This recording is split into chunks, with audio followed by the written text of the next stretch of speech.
വീണ്ടും നമുക്കൊരു indoor plant decker ഉണ്ടാക്കിയാലോ? ദാ ഈ കാണുന്ന പോലത്തെ.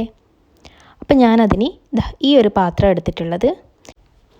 പിന്നെ ഇതുപോലത്തെ തടിച്ച സ്റ്റിക്കും ജൂട്ട് ത്രെഡും കൂടി വേണം. ആ പാത്രത്തിലെ സ്റ്റിക്കർ ഞാൻ പറിച്ച് കളയാൻ നോക്കി, പക്ഷെ പറ്റിയില്ല. ഇനി ഈ സ്റ്റിക്ക് ഗ്ലൂ ഗണ്ണ് വെച്ചിട്ട് ഈ കാണുന്ന പോലെ ഒന്ന് ഒട്ടിച്ചു കൊടുക്കണം. 4 സൈഡിലും 4 എണ്ണം ഒട്ടിച്ചു കൊടുക്കുന്നുണ്ട്. ഇത് രണ്ടാമത്തെ സ്റ്റിക്കാണേ. ഇനി മൂന്നാമത്തെ സ്റ്റിക്കും 4ാമത്തെ സ്റ്റിക്കും ഇതുപോലെ തന്നെ ഞാനിതാ ഒട്ടിച്ചു കൊടുത്തിട്ടുണ്ട്. അപ്പോൾ അവസാനം നമുക്ക് ആ പാത്രം ഇങ്ങനെ കിട്ടും. ഇനി ഈ പാത്രത്തിൻ്റെ മുകളിൽ തൊട്ട് താഴെ വരെ ജൂട്ടിൻ്റെ ത്രെഡില്ലേ, നേരത്തെ ആദ്യം കാണിച്ചേ, അത് മൊത്തത്തിലൊന്ന് ചുറ്റിയെടുക്കുവാണ്. അപ്പോൾ ഇതുപോലെ അടുപ്പിച്ചടുപ്പിച്ച് വേണം ചുറ്റിയെടുക്കാൻ വേണ്ടിയിട്ട്. അടുത്തടുത്ത് കിട്ടിയാലേ നല്ല ഭംഗിയിലിരിക്കുകയുള്ളൂ. അപ്പോൾ നമുക്ക് വേണമെങ്കിൽ ജൂട്ട് ത്രെഡിന് പകരം ചൂടിക്കയറോ വേറെ ഏതെങ്കിലും കയറോ ചുറ്റിയെടുക്കാവുന്നതാണ്.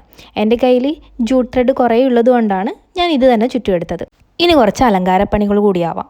അപ്പോൾ അതുകൂടി ചുറ്റിയെടുത്തിട്ട് നമുക്ക് വേഗം ഇതിലേക്ക് വെക്കാൻ ഒരു ചെടി പറിച്ചാലോ. അപ്പോൾ ഞാൻ ഈ ചെടിയെ ഇതിലേക്ക് വെക്കാൻ ഉദ്ദേശിക്കുന്നത്. അത് നന്നായി കഴുകി വൃത്തിയാക്കിയിട്ട് ആ പാത്രത്തിലേക്ക് കുറച്ച് വെള്ളം ഒഴിച്ചിട്ട് ഞാനിത് അതിലേക്ക് മുക്കി വെക്കുവാണ്. വീട്ടിൻ്റെ ഉള്ളിൽ വെക്കാൻ പറ്റിയ ചെടിച്ചട്ടിയുടെ സെറ്റായിട്ടുണ്ട്. അപ്പോൾ എങ്ങനെയുണ്ട്? എല്ലാവർക്കും ഇഷ്ടമായോ? ഇഷ്ടമായാലൊന്ന് ട്രൈ ചെയ്ത് നോക്കണേ. Thank you.